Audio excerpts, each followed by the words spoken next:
प्यारे बच्चों, यदि आप सुन करके पढ़ना चाहते हैं तो आप बिल्कुल सही वीडियो पर हैं। मैंने महसूस किया कि थ्योरी का क्वेश्चन स्क्रीन पर देख करके पढ़ने में आंखों पर असर होता है और एमसीक्यूज में 3 गलत ऑप्शन पढ़ने में टाइम भी लगता है, इसलिए वन लाइनर क्वेश्चन से जल्दी तैयार हो जाता है। आप आराम से जैसे गाना सुनते हैं वैसे ही क्वेश्चन को सुनकर पढ़ सकते हैं और 2-3 बार क्वेश्चन आंसर को सुनेंगे तो उम्मीद है कि वो क्वेश्चन आपको तैयार भी हो जाएंगे। तो आइए शुरू करते हैं बिल्कुल नए अंदाज में। प्यारे बच्चों, ये क्वेश्चन आंसर आपके बिजनेस ऑर्गेनाइजेशन के सिलेबस यूनिट 3 पर आधारित top 50 one liner questions and answers हैं। ये प्रश्न पिछली विभिन्न प्रतियोगी परीक्षाओं और विश्वविद्यालय परीक्षाओं के पैटर्न पर आधारित हैं। प्लांट लोकेशन, संयंत्र स्थान। 1. संयंत्र स्थान का अर्थ क्या है? उत्तर: वह स्थान जहां किसी उद्योग की स्थापना न्यूनतम उत्पादन लागत और अधिकतम लाभ प्राप्त करने के उद्देश्य से की जाती है। 2. अल्फ्रेड वेबर ने अपना औद्योगिक स्थान सिद्धांत किस वर्ष दिया था? उत्तर: वर्ष 1909 में। 3. वेबर के अनुसार परिवहन लागत किन 2 कारकों पर निर्भर करती है? उत्तर: माल का वजन और परिवहन की दूरी। 4. शुद्ध कच्चा माल, प्योर रॉ मटेरियल किसे कहते हैं? वह माल जिसका वजन प्रसंस्करण के बाद भी नहीं घटता, जैसे कपास। 5. भार ह्रासक कच्चा माल, वेट लूजिंग मटेरियल किसे कहते हैं? वह माल जिसका वजन प्रसंस्करण के बाद कम हो जाता है, जैसे गन्ना या कोयला। 6. वेबर का भौतिक सूचकांक मटेरियल इंडेक्स क्या है? उत्तर: material index is equal to weight of localised raw materials divided by weight of finished product. 7. यदि मटेरियल इंडेक्स 1 से अधिक है तो उद्योग कहाँ स्थापित होना चाहिए? उत्तर: कच्चे माल के स्रोत के पास। 8. सार्जेंट फ्लोरेंस के सिद्धांत का मुख्य आधार क्या है? उत्तर: सांख्यिकीय विश्लेषण, स्टैटिस्टिकल एनालिसिस। 9. स्थान गुणांक की गणना का सूत्र किसने दिया? उत्तर: सार्जेंट फ्लोरेंस ने। 10. औद्योगिक विकेंद्रीकरण का प्रमुख कारण क्या है? उत्तर: क्षेत्रीय विकास और भूमि की उच्च लागत। प्लांट लेआउट, संयंत्र विन्यास। 11. संयंत्र विन्यास से क्या तात्पर्य है? उत्तर: मशीनों, उपकरणों और कार्यस्थलों का इस प्रकार भौतिक प्रबंधन करना कि उत्पादन प्रवाह सुचारू रहे। 12. संयंत्र विन्यास का मुख्य उद्देश्य क्या है? उत्तर: सामग्री के आवागमन, मटेरियल हैंडलिंग की लागत को न्यूनतम करना। 13. उत्पाद विन्यास को अन्य किस नाम से जाना जाता है? उत्तर: रेखा विन्यास। 14. प्रक्रिया विन्यास का दूसरा नाम क्या है? उत्तर: कार्यात्मक विन्यास। 15. बड़े जहाज़ों या हवाई जहाज़ों के निर्माण में किस प्रकार के लेआउट का उपयोग होता है? उत्तर: स्थिर स्थिति विन्यास। 16.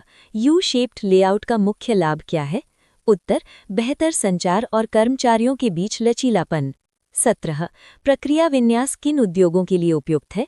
उत्तर: जहां उत्पादन कम मात्रा में और विविधता, कस्टमाइजेशन के साथ होता है। 18. उत्पाद विन्यास किन उद्योगों के लिए सर्वोत्तम है? उत्तर: जहां एक ही वस्तु का बड़े पैमाने पर मास प्रोडक्शन उत्पादन होता है। 19. विन्यास का वह सिद्धांत जो कहता है कि सामग्री को न्यूनतम दूरी तय करनी चाहिए। उत्तर: न्यूनतम दूरी का सिद्धांत, प्रिंसिपल ऑफ मिनिमम ट्रैवल। 20. विन्यास को प्रभावित करने वाला सबसे महत्वपूर्ण कारक कौन सा है?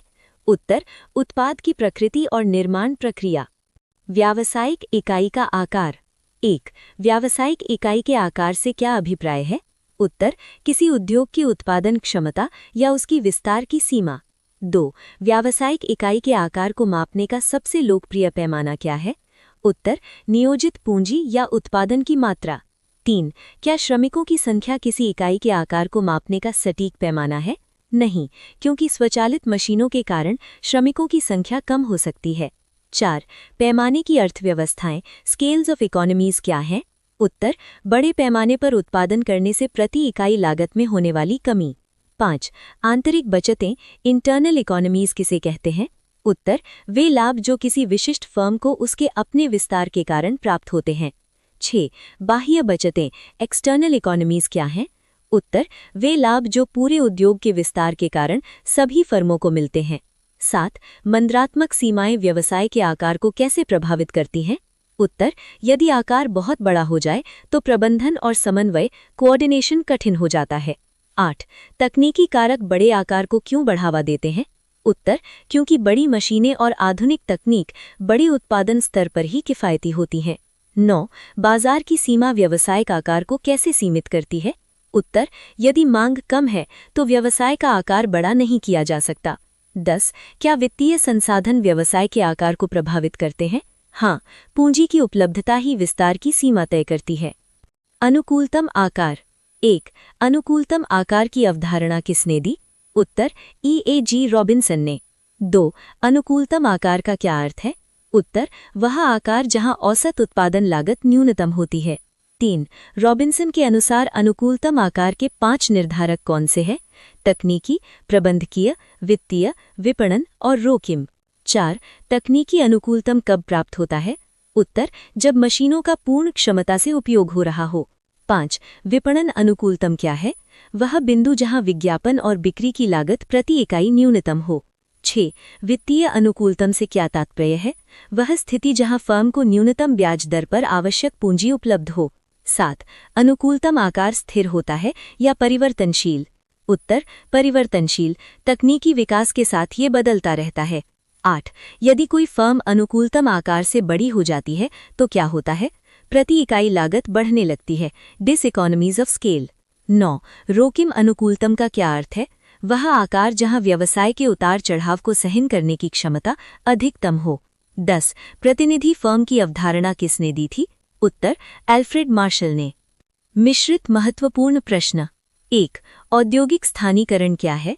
उत्तर, किसी विशेष क्षेत्र में एक ही प्रकार के उद्योगों का संकेंद्रण होना। 2. आइसोडापेन्स शब्द का प्रयोग वेबर ने किसके लिए किया? उत्तर, समान कुल परिवहन लागत वाले बिंदुओं को जोड़ने वाली रेखाएं। 3. समीपवर्ती कारक क्या हैं? उत्तर, वे कारक जो उद्योगों को एक दूसरे के पास आने के लिए प्रोत्साहित करते हैं, जैसे बैंकिंग सुविधा। 4. डीग्लोमेरेटिव फैक्टर्स क्या हैं? उत्तर, वे कारक जो उद्योगों को एक स्थान से दूर ले जाते हैं, जैसे जमीन का बहुत अधिक किराया। 5. एक अच्छे प्लांट लेआउट की मुख्य पहचान क्या है? उत्तर, सामग्री का सुगम और पीछे न लौटने वाला नॉन बैकट्रैकिंग प्रवाह। 6. स्वचालन का लेआउट पर क्या प्रभाव पड़ता है? उत्तर, इससे प्रोडक्ट लेआउट की आवश्यकता बढ़ जाती है। 7. लघु उद्योगों के लिए स्थान चुनाव में सबसे प्रमुख कारक क्या है? उत्तर, स्थानीय बाजार और सरकारी सब्सिडी। 8. भारी इंजीनियरिंग उद्योगों के लिए अनुकूलतम आकार कैसा होता है? सामान्यतः बहुत बड़ा। 9. फुटकर व्यापार में स्थान का चुनाव किस आधार पर होता है? उत्तर, ग्राहकों की पहुंच, एक्सेसिबिलिटी। 10. इकोनॉमिक साइज और ऑप्टिमम साइज में क्या मुख्य अंतर है? उत्तर, इकोनॉमिक साइज लाभ पर केंद्रित है, जबकि ऑप्टिमम साइज न्यूनतम लागत पर।